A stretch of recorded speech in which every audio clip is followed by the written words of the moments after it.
In a previous episode, you saw how Putin rose through the ranks and became the president of Russia and how he brought all the oligarchs under control. In this episode, we're going to talk about one such oligarch whom he had to really bring under control in order to enforce the discipline and to make sure that the remaining oligarchs would toe his line.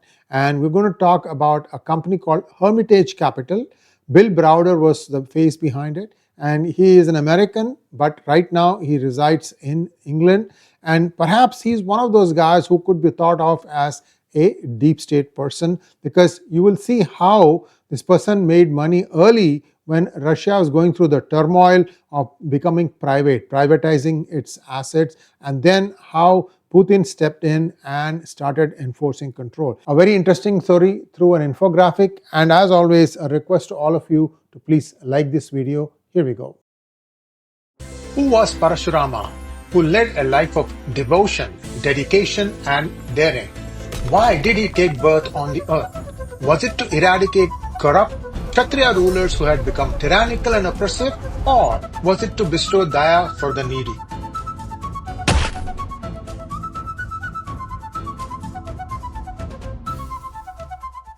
The grand plan. What was Hermitage Capital and why did Putin shut them down? Well, first of all, Bill Browder raised about 25 million to start with in Hermitage Capital. The idea was to do the following. What he would do is he would first buy shares in undervalued Russian companies, let's say X, Y, and Z.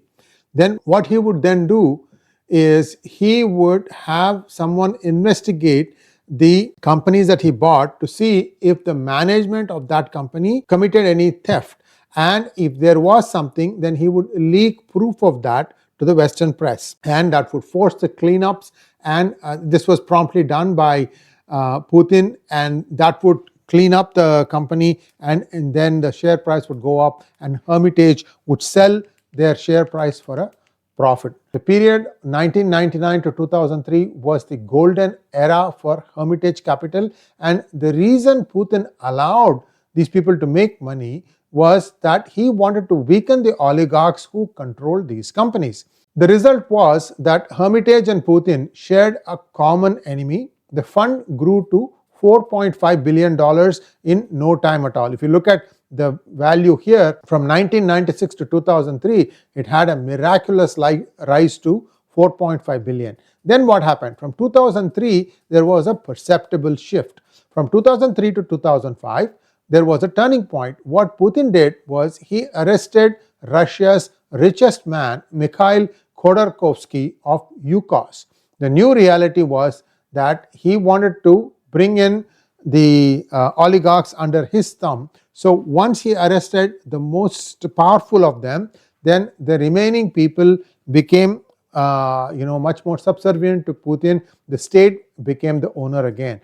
But the problem was that by exposing corruption in state companies like Gazprom, Hermitage was no longer attacking Putin's enemies. It was starting to attack Putin. So Putin had to do something about it. Well, what he did was in November 2005, he shut down Hermitage Capital in Russia, citing them as a threat to national security, and denied entry to Bill Browder. He was banned from coming to Russia ever again. In June 2007, police raided Hermitage offices and a lot of documents were seized, and seized documents were used to fraudulently re-register Hermitage companies and steal $230 million in tax refunds that Hermitage Capital had made.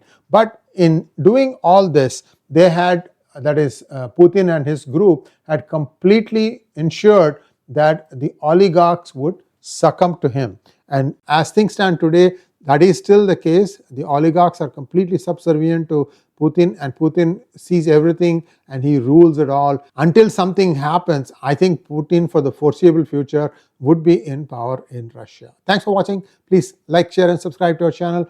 Don't forget to click on the bell button for notifications. Namaskar.